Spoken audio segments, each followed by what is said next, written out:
El libro de Malaquías. Estamos en el último libro de los profetas menores.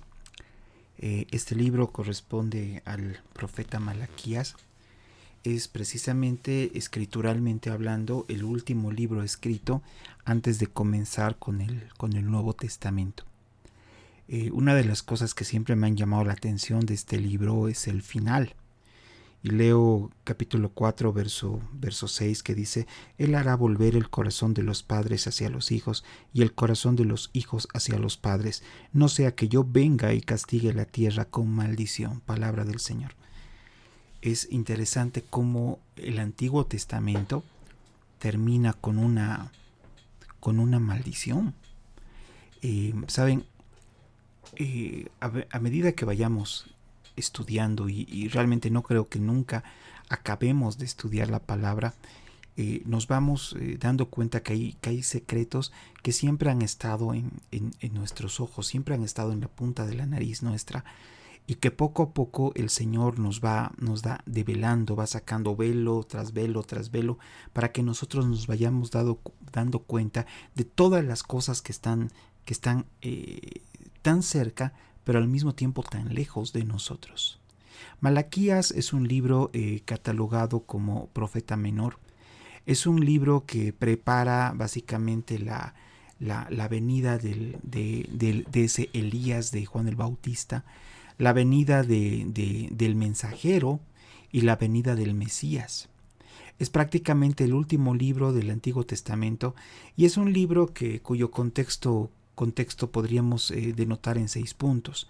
Primeramente, hay una desilusión espiritual y moral en el tiempo de Malaquías.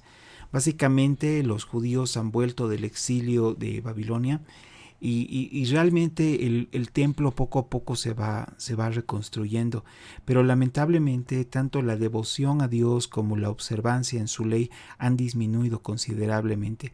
En el tiempo de Malaquías la gente ya no tiene a Dios en primer lugar, ya no tiene a una figura que les pueda dar certidumbre. Ellos creen que realmente Dios se ha olvidado completamente de ellos y después iba a ser peor. En las Biblias más antiguas, en las Biblias clásicas, en esas Biblias realmente que pueden encontrar en las casas de las abuelas, hay después del libro de Malaquías, 4 hojas en blanco. 4 hojas en blanco que son básicamente las 4 hojas que representan los siglos de silencio divino, siglos en que realmente el Señor no se manifiesta, que no habla con su pueblo. Después de Malaquías, el primer profeta que aparece oficialmente como profeta es ni más ni menos que Juan el Bautista, y eventualmente después de Juan el Bautista llega el Mesías. Hay una corrupción religiosa, pero tremendamente galopante en el mundo de Malaquías. En el mundo de Malaquías básicamente ha bajado la devoción por Dios, ha bajado la observancia de la ley, ha bajado inclusive la pasión del estudio de la ley, del estudio de la palabra y de la profecía. Y eso ha derivado en una corrupción religiosa. Una corrupción religiosa que lamentablemente conlleva un alejamiento de la adoración, del espíritu verdadero de la adoración y la alabanza por parte del pueblo. Hay cambios en el liderazgo y en el gobierno. Realmente la restauración de la comunidad judía conlleva que hay varios países, varios reinos que intentan, algunos con éxito, algunos con más éxito que otros, el invadir a Israel. Lo invaden a Israel, ¿por qué? Porque desde el punto de vista táctico, desde el punto de vista militar, es una tierra estratégicamente muy bien ubicada. Y al ser una tierra muy bien ubicada, lamentablemente se convierte pues en un excelente botín de guerra. En el tiempo de Malaquías también hay un malestar económico y social. Las cosas no van bien. Las cosas no van bien para el pueblo de Israel, no van bien para el reino como tal. Y lamentablemente esto conlleva a que exista una crisis económica, y la crisis económica hace que la gente, independientemente de la parte económica, que se mantenga en un estado de tensión permanente, algo no muy diferente a lo que pasa en nuestros días. La pobreza lamentablemente lleva factura absolutamente a todo nivel. Hay un descuido del culto, descuido de los sacrificios, independientemente de que ya estaba prácticamente en orden el tema del templo. La gente ya no quería hacer sacrificios al Señor, la gente ya no respetaba las líneas del culto de Moisés, y eventualmente esto conlleva que todo el tema de la adoración y la reverencia hacia el Señor hayan bajado considerablemente desde el punto de vista religioso. Hay un mensaje de represión y llamamiento al arrepentimiento, como todo buen profeta, que hace Malaquías, pero lamentablemente este mensaje parece que no llega a buenos oídos, porque el pueblo eventualmente no se llega a convertir de sus malos caminos. Entre las reflexiones que podríamos hablar acerca de este pequeño libro, de este corto libro, de este último libro, está la misericordia y el amor de Dios, la importancia de un culto genuino, el cual pueda llevarnos adelante con lo que significa tener una adecuada relación con Dios, el llamamiento al arrepentimiento, la venida del Mesías, la justicia de Dios y una aplicación a la vida actual que relaciona pues los mensajes de Malaquías con la iglesia en nuestro tiempo. Realmente, ¿qué podríamos obtener como iglesia dentro de un libro que por un lado termina en una maldición, por otro lado nos llena de mucha esperanza, en el sentido de que anuncia que el Señor no se olvidó de nosotros, y aunque iba a demorar 500 años, la llegada del Mesías era total y completamente inminente?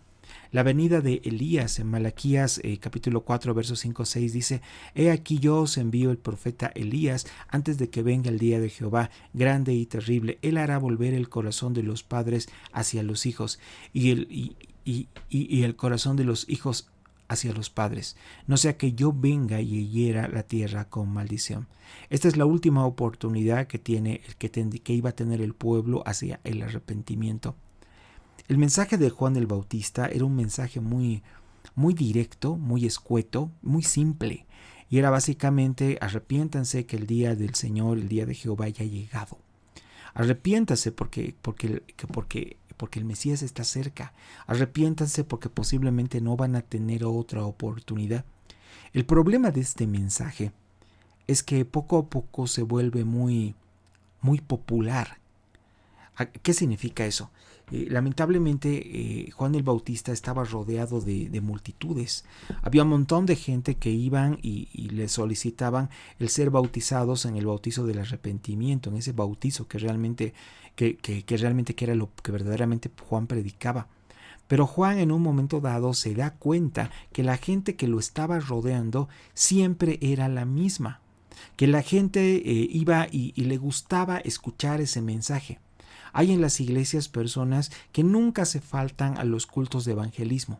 Hay personas que están siempre en primera fila cada que llega un predicador extranjero, y cada vez que viene un predicador o se le ocurre al predicador de turno decir: todos los que han recibido al Señor en su corazón pónganse de pie o pasen al frente o vamos a imponerles manos, y ese tipo de cosas. Son las mismas personas que continuamente reciben, y uno como pastor local, como pastor de cada domingo, uno ve eso, ¿no? Y uno ve y dice: ¿qué ha pasado con este hermanito? ¿Por qué es la misma persona que siempre está recibiendo al Señor y recibiendo al Señor?